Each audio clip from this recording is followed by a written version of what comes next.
Hello and welcome, beautiful souls. Thank you again. Thank you so much for tuning in. I hope you're having an amazing day or an amazing evening, whatever time it happens to be. And thank you so much for tuning in. Hope you're having a wonderful time. And as always, it's Sapphire. So today I just wanted to take some time as we are reaching the close of Virgo season according to synodic or tropical astrology, but Virgo season is just a few days away according to sidereal astrology. I was feeling called to do this for a while now, and I figured now is the perfect time to present some helpful and loving advice to my fellow Virgos, speaking as a moon sign Virgo according to sidereal astrology myself. Some of this will really be general mental health advice applicable to, well, anyone, but some of it will be specifically focused on the beautiful Virgos. Welcome, Virgos. Before I get into it, please take a moment to like this video if you enjoy this content. Comment down below your thoughts and feelings. Subscribe and turn on the bell if you enjoy this type of content and you would love to see more like it. And even donate if you feel called. Namaste. Thank you so much. In this video, I would just like to offer some kind, helpful, and loving advice to fellow Virgos. I've largely discarded the use of traditional synodic or tropical astrology in my personal life in favor of sidereal astrology. But according to sidereal astrology, I am a Leo sun sign, Virgo moon sign, with some influence from Libra, and a Leo ascendant or rising sign.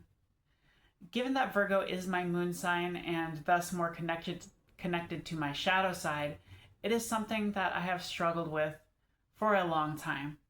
But it's also a side of me where I've made major leaps and bounds in healing and integrating recently. So I felt called to provide my fellow Virgos with some helpful advice that I've learned, and you can implement the advice I share with you as needed and as you see fit. So let's first talk about the good stuff about Virgos. What are the good qualities, characteristics, and traits of Virgos? Well, Virgos are known for being willing and ready to work hard, especially in service of others. They are creative, reliable, patient, kind, critical thinkers, including self-criticism, which I'll get into, analytical, faithful, responsible, modest. They have an excellent memory, helpful, and calm. Now I want to get into the downsides, the trouble spots for Virgos, and some advice to overcome the challenging aspects of being a Virgo and healing and integrating your dysfunctional or shadow Virgo side. First off is the analytical mind that's always buzzing and whirring, but also very highly critical, including self-critical. Our powers of analysis and criticism are a double-edged sword, but when perceived and utilized as a pro rather than a con, it is one of Virgo's key superpowers.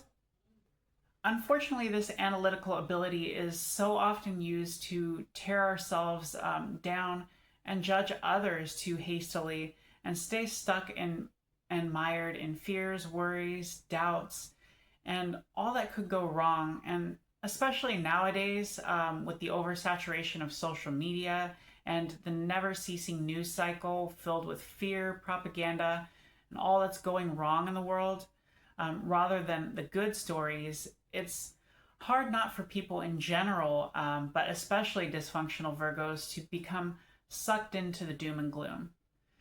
And if you've ever heard the expression that we are our own worst critics, dysfunctional Virgos are the epitome of that. Instead, I invite you to focus on the brighter side of life. Focus on all that you have to be grateful for in your life. Focus on all that's going right and all the ways that things could go right in your life.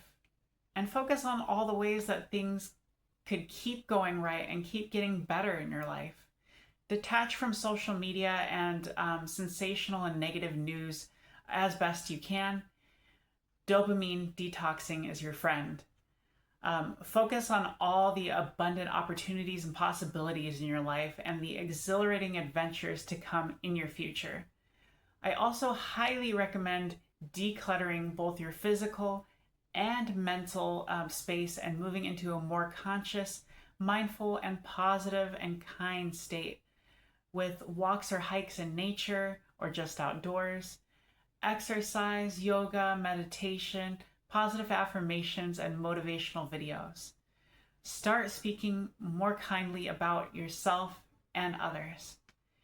You get to choose if you will be your own best friend or your own worst enemy. Choose wisely. Another unfortunate character flaw of Virgos is the tendency to be stubborn. Learn to accept what you cannot change nor control, to change what you cannot accept, and to learn and to have the wisdom to discern the difference. Learn to go with the flow of life and surrender to the cycles and timing of nature and the universe, and learn to trust the process, keep the faith, and have trust and patience that everything is working out for the highest good and in divine timing. Virgos tend to also be picky or discerning. And that can be either a good or a bad thing depending on your perspective and how you utilize this gift. Excessive pickiness on the one hand can be a flaw. Practice being open to new adventures, new experiences, trying new things, taking risks, and embarking on adventures, however small. Don't knock it until you try it, as they say. Step outside your comfort zone and be open to the energy of new adventures and new opportunities. Being discerning, on the other hand, can certainly be a good quality. It is important to be aware of what does and does not serve your highest good, and be willing to cut away that stuff that does not serve you and focus on what does to the best of your ability. A couple of other unfortunate fatal character flaws for Virgos are always being worried and overthinking. And my advice for those would be see above. Go back to the part where I mentioned being analytical and critical. And another critical character flaw of Virgos tends to be trying to please everyone. Ah, yes, the Virgo people-pleasing tendency. It can be both a benefit and a detriment, mostly to ourselves, because people-pleasing at the expense of our own mental and physical well-being is like literally voluntarily handing over our own power to people who may or may not have our best interests in mind. We are a sign that is known for and loves to be of service to others, but it should be just that, service, and not self-sacrifice. It is a thin line to tread, but it becomes easier to navigate with experience. Establish firm and unshakable boundaries. Know when to give and when to receive. When to respectfully distance yourself and when to block. You are here to bring joy and love and light to others, yes, but don't allow them to rob you of your joy. Stand firm in your highest, most authentic truth and power. Yes, share your passions, strengths, and gifts with the world and use them to uplift and empower others, but don't become the world's doormat in the process. And now let's talk about the Virgo tendency for perfectionism. My advice here, as I've said in many other videos, seek progress, not perfection. It is easier said than done, but it becomes easier with practice. Become aware of and learn to accept when something you're working on is good enough. Love and admire your creation, and then let it go and share it with the world. On the flip side, dysfunctional perfectionism can also become its own form of procrastination, stalling, or hesitation. You don't have to feel perfect, and the situation doesn't have to be perfect in order for you to start the project, idea, change, or action that you've been mulling over in your mind for months or even years. Take action even when you're not perfect. Take action even when you're not perfect, Virgo. Take that leap of faith. Virgos also have a tendency for excessive self-reliance. And for that, I have some short and sweet advice. Learn to seek and accept help when you need it. Virgos also have the tendency to be judgmental, including self-judgmental. I'm not a Christian, but even I am aware of a couple famous quotes from Jesus on this topic that we could all take to heart. Judge not, lest ye be judged yourself. And you hypocrite, first take out the log from your own eye, and then you will see clearly to take the speck out of your brother's eye. As for self-judgment, we can often be our own worst self-critic, and it's not exactly easy to remedy and takes time and the consistent and repeated habit of speaking kindly about yourself and others and treating yourself with kindness. Again, move to a more conscious, mindful, positive, and kind state with walks and hikes in nature or just outdoors, exercise, eating right, drinking plenty of water, doing yoga, meditation, positive affirmations, and motivational videos. Start speaking more kindly about yourself and others and learn to be your own best friend. Your body, mind, and soul deserve the same care and compassion that you give to others. And your mind, body, and soul will thank you for heeding that advice. Virgos also unfortunately have the tendency to become easily annoyed. Practice and maintain present moment awareness and mindfulness. Be grateful to be here and alive in this moment. If the world around you is really getting too noisy and your mind is feeling chaotic, scattered and unfocused, tune out the noise and eliminate distractions to the highest degree that you can. Declutter your physical and mental space and move into a more conscious and mindful and clear-headed state with walks or hikes in nature or just outdoors, exercise, yoga, and meditation. Another character issue for Virgos is the tendency to be conservative. And not necessarily in the political sense, mind you, talking as a very, very liberal person here myself, but rather tending to maintain existing views, conditions, or institutions, being resistant to change, being stuck in familiar ways, patterns, and routines, marked by moderation or caution, or marked by traditional norms of taste, elegance, style, or manners. This kind of goes back to that Virgo quality of being both picky and discerning.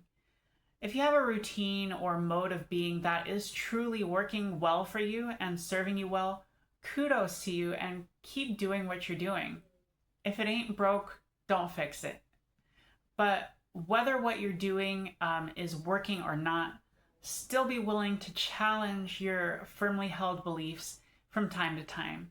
Be open to at least considering fresh perspectives and new ways of thinking. There can absolutely be wisdom and beauty in these fresh perspectives. Practice being open to new perspectives, experiences, taking risks, and embarking on adventures, however small. Step outside of your comfort zone and be open to the energy of adventures and new opportunities. And then there's the Virgo tendency of being slow, cautious, and careful.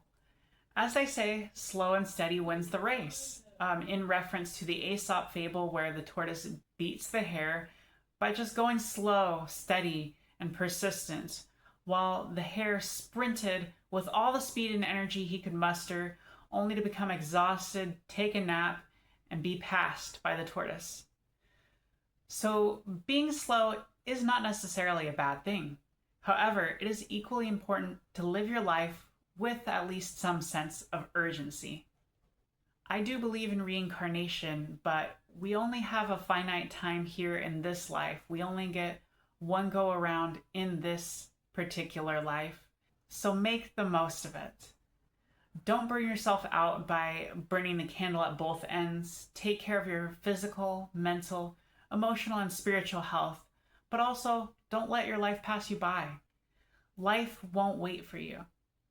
In a similar vein, it is also very important to be careful and cautious in general in life.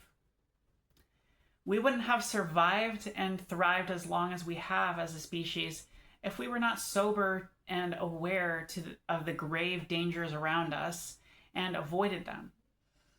You want to use the data you can acquire from the world around you and foresee any hazards or obstacles and avoid them to the best of your ability, or at the very least, be prepared to handle them.